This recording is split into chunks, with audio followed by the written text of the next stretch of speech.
Hey everyone, welcome back to school Demi.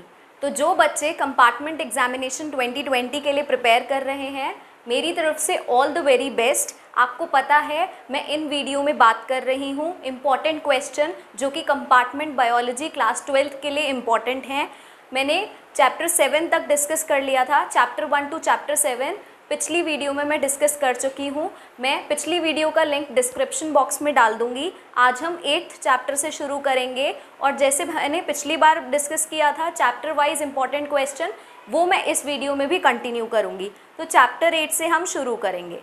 Unit 3 के बारे में बात करेंगे। चैप्टर 8 और चैप्टर 9 पहले देखेंगे। चैप्टर 8 में अगर हम देखें तो हेल्थ की डेफिनेशन इम्पॉर्टेंट है, प्लाज्मोडियम की लाइफ साइकिल डायग्राम के साथ इम्पॉर्टेंट है, इम्यूनिटी और उसके टाइप्स। तो इम्यूनिटी की डेफिनेशन पूछी जा सकती है और टाइप्स में आप ये चारों इम्यूनिटी डिस्कस कर सकते हैं। फिर उसके बाद एक्टिव और पैसिव इम्यूनिटी में डिफरेंस पूछा जा सकता है, एक्वायर्ड और इन्नेट इम्यूनिटी में डिफरेंस पूछा जा सकता है।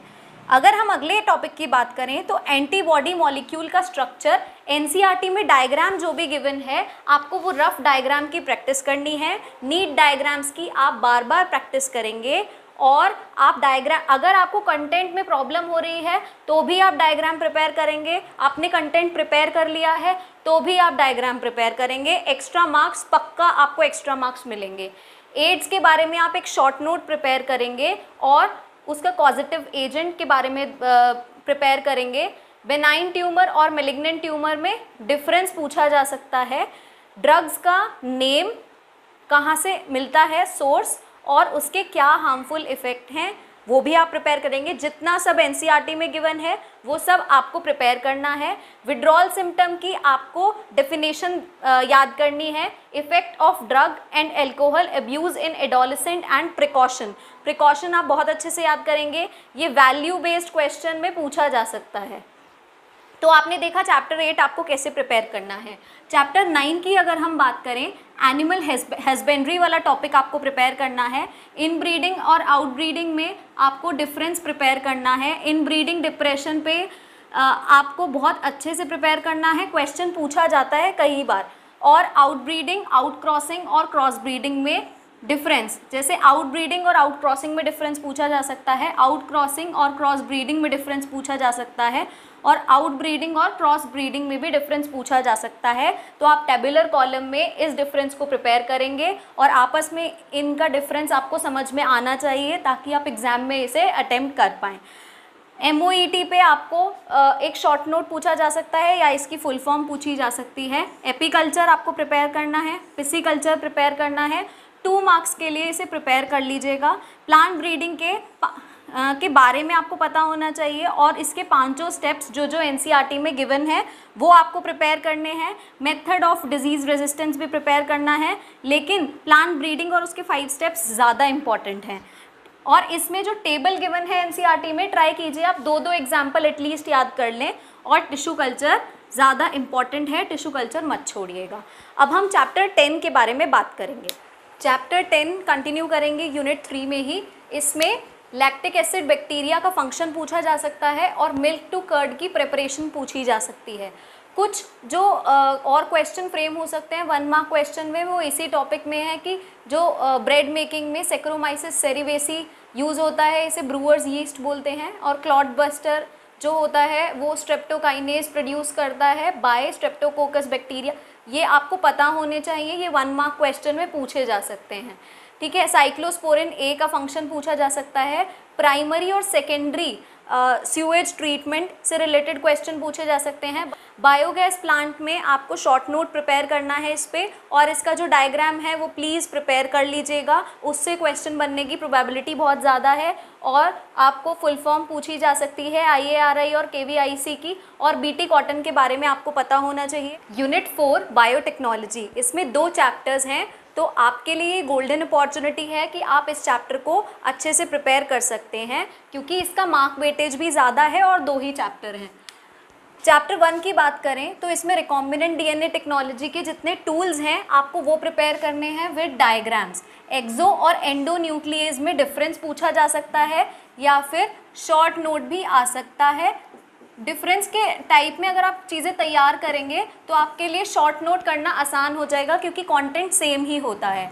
क्लोनिंग वेक्टर में आप कंटेंट प्रिपेयर करेंगे और डायग्राम PBR 322 का डायग्राम जो NCERT में गिवन है आप वो बना के देंगे और अच्छे से उसे लेबल करेंगे।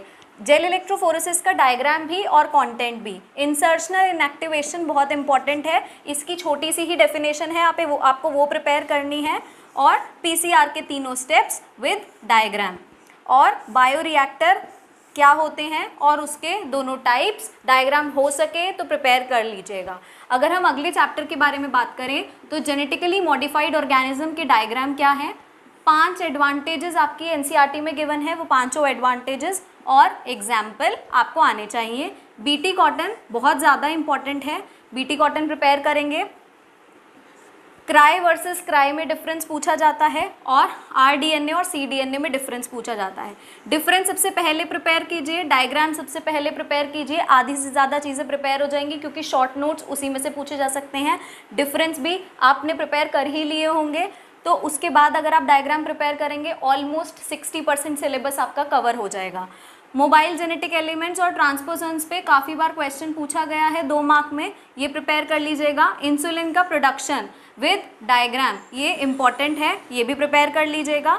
जीन थेरेपी में भी कई बार क्वेश्चन पूछा गया है और बायोपायरेसी भी इम्पॉर्टेंट है। अगला चैप्टर आता है चैप्टर 14, तो इसमें हमें डिकम्पोजिशन की डेफिनेशन और जो फ्लो चार्ट NCERT में गिवन है वो आपको प्रिपेयर करना है।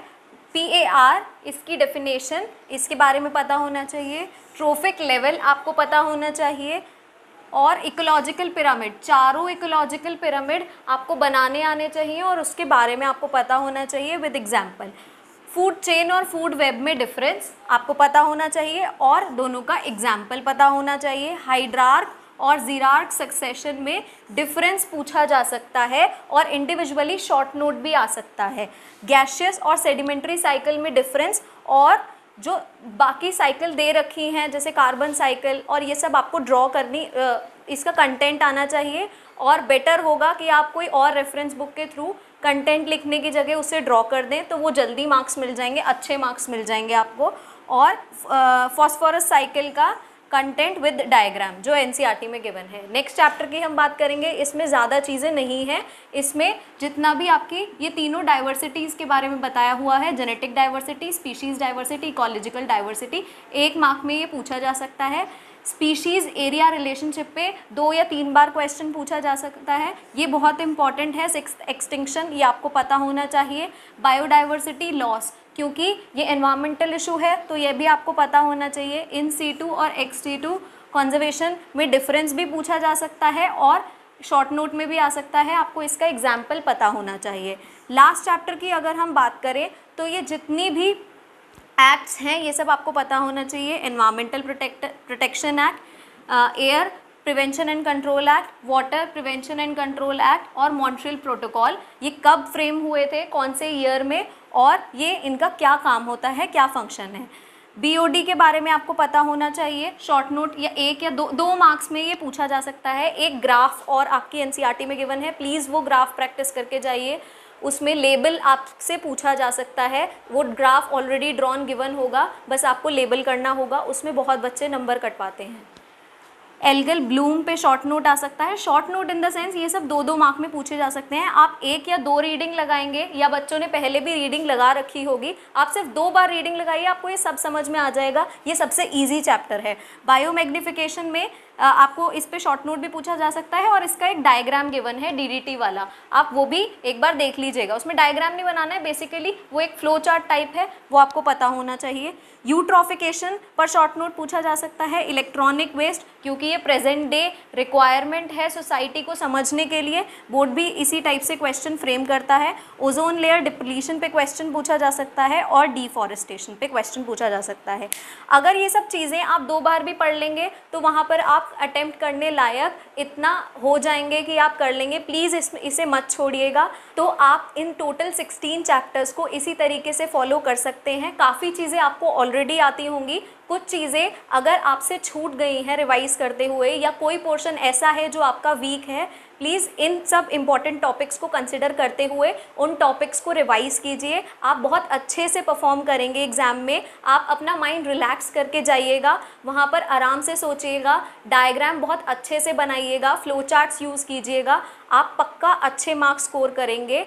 तो ऑल द वेरी बेस्ट। तो अगर आपको ये वीडियो पसंद आई हो, आप इस वीडियो को लाइक कीजिए, मेरा चैनल सब्सक्राइब कीजिए और अपने फ्रेंड्स के साथ इन वीडियोस को शेयर कीजिए। Thank you so much.